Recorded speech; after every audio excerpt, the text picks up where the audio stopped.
வணக்கம் குழந்தைகளே. எங்கள் தமிழ் பாடல் படித்தோம் இல்லையா?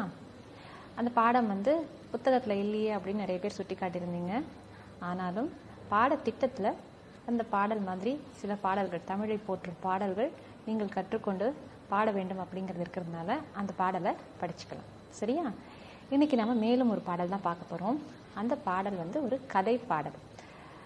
உண்மையே உயர்வு அப்படின்ற ஒரு கதை பாடல் தான் நாம் இன்றைக்கி பார்க்க போகிறோம். ஒரு கதையையே ஒரு சின்ன பாடலாக சொல்லியிருக்காங்க. நான் முதல்ல இந்த கதையை உங்களுக்கு சொல்லிடுறேன். அதுக்கப்புறம் அந்த பாடலை படிக்கிச்சு உங்களுக்கு அதோடைய பொருள் நல்லாவே புரியும். சரியா? இப்போ அந்த பாடலை பார்க்கலாமா? நன்றி. உண்மையே உயர்வு, அதுதான் இந்த பாடலின் தலைப்பு. இந்த பாடலுடைய பொருள் ஒரு கதை. அந்த கதையை நான் முதல்ல உங்களுக்கு சொல்லிடுறேன். அப்போ பாடல் படிக்கிறப்ப உங்களுக்கு இன்னும் எளிதாக புரியும். பாடல் பொருள்: உரிமையாளர் தம் கழுதையின் மீது உப்பு மூட்டைகளை ஏற்றிக்கொண்டு ஓடை வழியே சென்றார். ஒரு உரிமையாளர், முதலாளி ஒருத்தர் அவருடைய கழுதை மேலே உப்பு மூட்டைகளை ஏற்றிக்கொண்டு ஒரு ஓடை, ஒரு நீர்நிலை, ஏரி குளம் அதெல்லாம் இருக்குல்லையே, அந்த மாதிரி ஒரு நீர்நிலை தான் ஓடை. அது வழியே போய்கொண்டிருக்கிறார். ஓடையை கடந்து செல்லும்போது கழுதையின் முதுகில் இருந்த மூட்டைகள் நீரில் விழுந்தன. அந்த ஓடை, அந்த நீர்நிலையை கடக்கிறப்ப கழுதையோட முதுகில் என்ன இருக்குது? உப்பு மூட்டைகள் இல்லையா? அந்த மூட்டை தண்ணியில் விழுந்துடுது. அதனால் உப்பு கரைந்து எடை குறைந்தது. உங்களுக்கு எல்லாம் தெரியும், தண்ணியில் உப்பு கரைஞ்சிடும் இல்லையா? இப்போ அந்த உப்பு மூட்டை தண்ணியில் விழுந்ததால் அந்த உப்பு கரைந்து அந்த மூட்டையோட எடை குறைந்து விட்டது. எடை குறைவதை அறிந்து கொண்ட கழுதை நாள்தோறும் ஓடை நீரில் மூட்டைகளை அசைத்து தள்ளியது. இப்படி ஒரு நாள் எதேச்சியாக மூட்டை விழுந்து எடை குறைஞ்சி போச்சு, உப்பு கரைஞ்சதால். இதை கழுதை நல்லா புரிஞ்சுக்கிட்டு என்ன செஞ்சுதான், தினமும் அந்த ஓடையை கடக்கிறப்பெல்லாம் அசைத்தே வேணுமென்றே அந்த மூட்டைகளை தண்ணிக்குள்ளே தள்ளி விட்டுடுமா. கழுதையின் ஏமாற்று வேலையை புரிந்து கொண்ட உரிமையாளர் அதற்கு பாடம் புகட்ட எண்ணினார். இப்படி கழுதை தினமும் வேணுமென்று உப்பு மூட்டைகளை தண்ணியில் தள்ளி அந்த எடையெல்லாம் குறைந்து போய் உப்பு நீரில் கலக்க ஏதுவாக இருக்கே அப்படின்னு சொல்லிட்டு என்ன பண்ணுறாரு, இந்த உரிமையாளர், முதலாளி இருக்கார் இல்லையா, அவர் இந்த கழுதைக்கு நம்ம எப்படியாவது ஒரு பாடத்தை புகட்டணும் அப்படின்னு சொல்லி நினைக்கிறார். மற்றொரு நாள் உரிமையாளர் கழுதையின் முதுகில் பஞ்சு மூட்டைகளை ஏற்றிக்கொண்டு ஓடை வழியே சென்றார். இப்போ உப்புக்கு பதிலாக இன்னைக்கு முதலாளி என்ன செய்கிறாரு? பஞ்சு மூட்டையை ஏற்றி விடுகிறார் கழுதை மேலே. அவரை ஏமாற்ற நினைத்த கழுதை மூட்டைகளை அசைத்து நீரில் தள்ளியது. இப்போ எப்பயுமே அந்த ஓடை வரப்போ நீரில் தள்ளி விட்டுடும், இல்லை தண்ணியில் தள்ளி விட்டுடும் அந்த மூட்டைகள் இல்லையா? அதே மாதிரி இன்றைக்கும் அந்த கழுதை என்ன பண்ணிட்டு மூட்டைகளை வேணுமென்று அசைத்து கீழே தள்ளிவிட்டது. ஆனால் நீரில் நனைந்ததால் பஞ்சு மூட்டைகளின் எடை கூடின. உப்பு மாதிரியா பஞ்சு? இல்லை இல்லையா? உப்பு தண்ணீரில் கரைந்து விடும். அதனால் மூட்டையோட எடை குறைந்து விடும். ஆனால் பஞ்சு என்ன பண்ணும்? தண்ணியை உறிஞ்சு கொள்ளும் இல்லையா? பஞ்சு தண்ணியை உறிஞ்சு கொள்ளும். அப்போ எடை என்ன ஆச்சு? இன்னும் மிகுதியாக, ஜாஸ்தியாகிவிட்டது. அந்த மூட்டையோட எடை இப்போ என்னாச்சு? எப்பயும் போல இல்லாமல் மிகுதியாகிவிட்டது. எடை கூடியது இல்லையா? உரிமையாளரை ஏமாற்ற நினைத்து தன்னைத்தானே கழுதை ஏமாற்றி கொண்டது. இப்படி தினமும் தண்ணியில் வேணுமென்றே தள்ளி உப்பு மூட்டையை நீரில் கரைத்து விட்டு அதோடைய எடையை குறைக்க ஆசைப்பட்ட கழுதை இன்றைக்கு என்ன ஆச்சு? பஞ்சு மூட்டையை உரிமையாளர் ஏற்றி வந்ததால் அதோடைய எடை கூடி போயிடுச்சு. அதனால் உரிமையாளரை ஏமாற்ற நினைத்த கழுதை இப்போ தன்னைத்தானே ஏமாற்றி கொண்டது. ஆகையால் உண்மையான உழைப்பே உயர்வு தரும். பிறரை ஏமாற்றி நாம் வாழ்தல் கூடாது.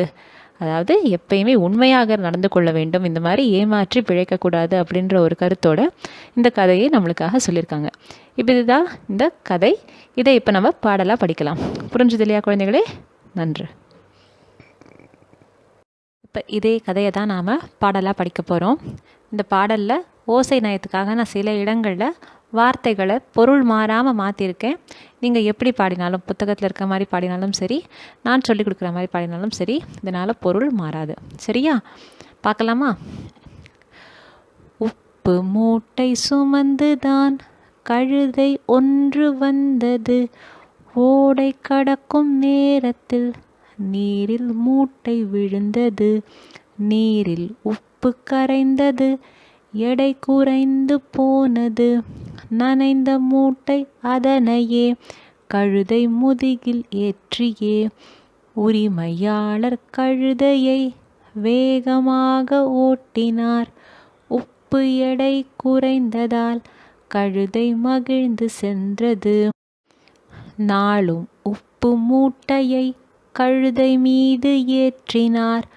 ஓடைக்கரையில் வந்ததும் அசைத்து கீழே தள்ளிடும். எடையும் குறைந்து போய்விடும். கழுதை மகிழ்ச்சி கொண்டிடும்.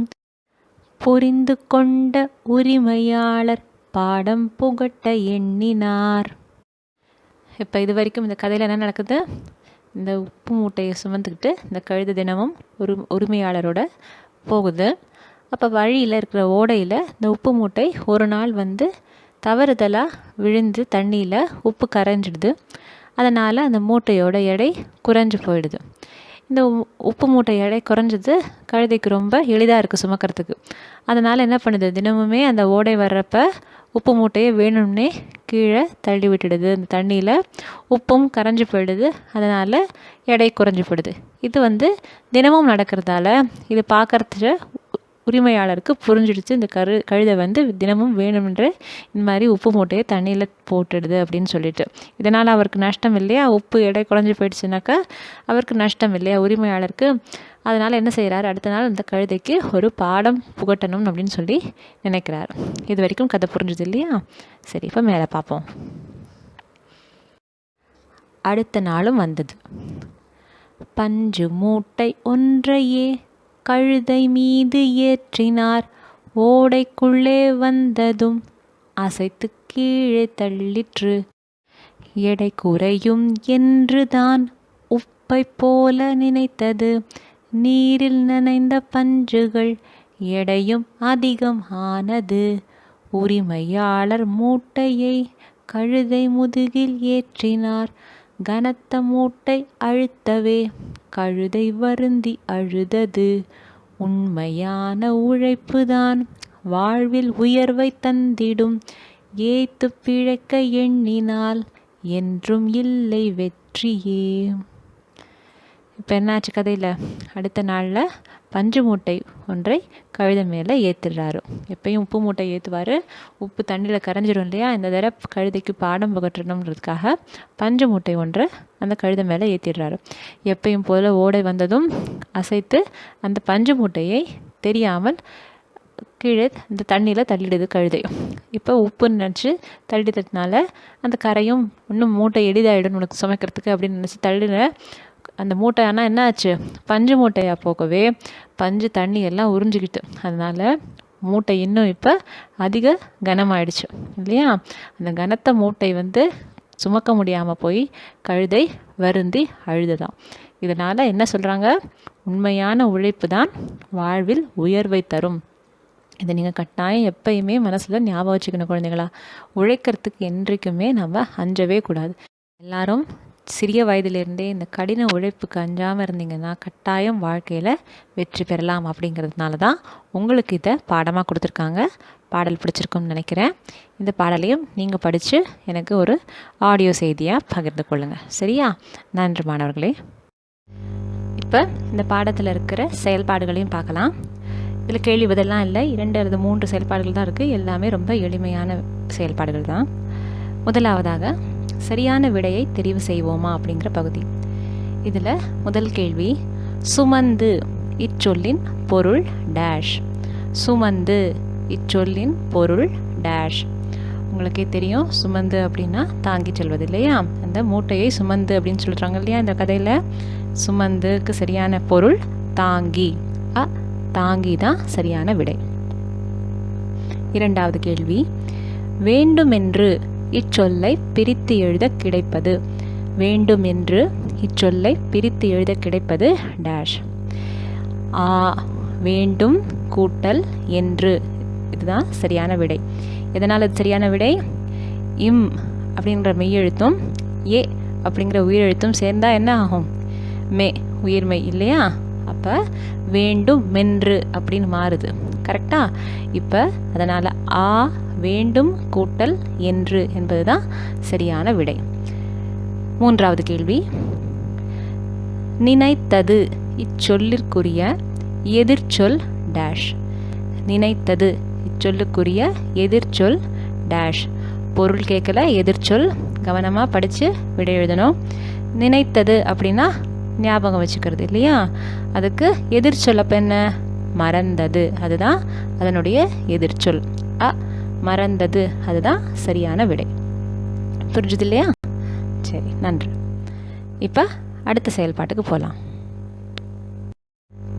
இப்பாடலில் ஒரே ஓசையில் முடியும் சொற்களை தெரிவு செய்து எழுதுவோமா அப்படிங்கிற பகுதி. இது நம்ம ஏற்கனவே கூட நிறைய செஞ்சுருக்கோம் பல பாடல்களில் இல்லையா? இப்போ இவங்க எடுத்துக்காட்டா வந்தது விழுந்தது அப்படின்னு கொடுத்துருக்காங்க. ரெண்டுமே தூ அப்படிங்கிற எழுத்தில் முடியுது இல்லையா? இப்போ இந்த பாடல்லேருந்து நான் போய்விடும் கொண்டிடும் அப்படின்ற இம்ல முடிகிற வேறு 2 சொற்கள் எடுத்து எழுதியிருக்கேன். நீங்கள் வேறு ஏதாவது சொற்கள் இருந்தால் கூட அதை கூட எழுதலாம். ஏதாவது ஒரே எழுத்தில் முடிகிற சொற்கள் 2 எழுதணும், அவ்வளோதான். சரியா? இப்போ அடுத்த செயல்பாடு, சிறு வட்டத்தில் உள்ள எழுத்தில் முடியும்படி சொற்களை உருவாக்குக.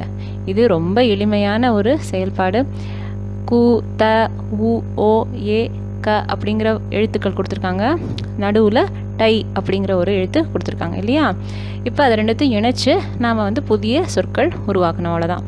குடை, கடை, தடை, உடை அப்படி இங்கே உங்களுக்கு நான் உருவாக்கியிருக்கேன். இந்த மாதிரி எந்த எழுத்துக்கள் வேணால் உங்களுக்கு பரீட்சையில் வரும். அதை நீங்கள் சேர்த்து உருவாக்கணும் புதிய சொற்கள். புரிஞ்சுது இல்லையா?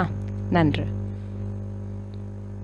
கடைசியாக படக்குறியீடுகளை கொண்டு சொற்களை கண்டுபிடிக்கலாமா அப்படின்னு கீழே சில படங்கள் கொடுத்துருக்காங்க இல்லையா? எழுத்துக்களும் கொடுத்துருக்காங்க. அந்த படத்திற்கு உண்டான எழுத்துக்களை சேர்த்து நாம் வார்த்தைகள் உருவாக்கணும். இங்கே முதல்ல புன்னகை அப்படின்னு உங்களுக்கு ஒரு எடுத்துக்காட்டு கொடுத்துருக்காங்க. இந்த படத்தில் தெரியுது இல்லையா? அதுதான். இப்போ மீதமுள்ள சொற்கள் என்னென்னு பார்க்கலாமா? ஒரு படம் அழுகை, அதை குறிக்குது. சிந்தனை, யோசிக்கிற மாதிரி இருக்குது. கவலை, சினம், சினம்னா கோபம், பயம். இதெல்லாம் மீதமுள்ள சொற்கள். இந்த மாதிரி பரீட்சைக்கு கேள்விகள் வரலாம். சின்ன சின்ன வார்த்தைகளாக தான் இருக்கும். நீங்களே அந்த சொற்களை இணைச்சி பொருள்படுற மாதிரி எழுதுகிற மாதிரி இருக்கும். புரிஞ்சது இல்லையா குழந்தைகளே? நன்று.